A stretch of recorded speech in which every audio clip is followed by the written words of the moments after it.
নতুন বছরের প্রথম দিনেই উপচে পড়া ভিড় বিষ্ণুপুরের মা ছিন্নমস্তার মন্দিরে। বুধবার সকাল থেকেই ছিন্নমস্তার মন্দিরে পুজো দিতে ভিড় করেন ভক্তেরা। সারা বছর যাতে ভালো করে কাটে সেই কামনায় পুজো দেন ভক্তরা। একেবারে বছরের প্রথম দিনই সেখানে পৌঁছে গিয়েছেন বহু ভক্ত।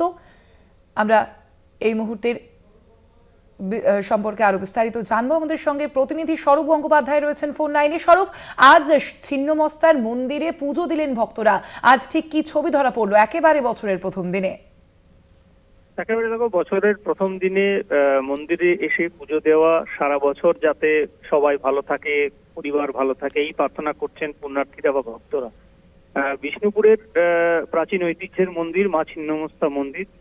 বিষ্ণুপুর মন্দিরের শহর, পর্যটনের শহর। এখানে পর্যটকরা সামিল হয়েছেন সকাল থেকেই। নতুন বছরের প্রথম দিন ইতিহাসের শহর ঘোরার পাশাপাশি প্রথমেই ছিন্নমস্তার মন্দিরে পুজো দিচ্ছেন। পাশাপাশি স্থানীয় আশেপাশের গ্রামের মানুষ সকালবেলায় এসেই একেবারে মন্দির দর্শন, প্রতিমা দর্শন, তার সাথে সাথে পুজো দেওয়া এবং তার সাথে সাথে সারা বছর যাতে মানুষের সকলের ভালো কাটে সেই প্রার্থনা করছেন ভক্তরা।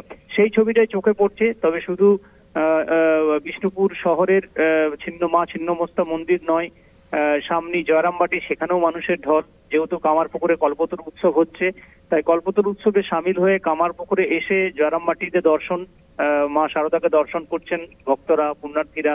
পাশাপাশি বিভিন্ন ধরনের যে প্রাচীন শিব মন্দিরগুলি রয়েছে বাঁকুড়ার শহর লাগোয়া একটেশ্বর, এদিকে বিষ্ণুপুর শহর লাগোয়া সারেশ্বর, সেই মন্দিরগুলোতেও কিন্তু একই ছবি। আসলে সকালবেলায় বছরের প্রথম দিন পুজো করা, পুজো দেওয়া, এই রীতিটা যেমন প্রাচীন রীতি, সেই রীতি মেনেই কিন্তু যারা পুণ্যার্থীরা রয়েছেন তারা সামিল হচ্ছেন, পুজো দিচ্ছেন এবং সারা বছর যাতে ভালো থাকে সবাই, সেই প্রার্থনা করছেন তারা।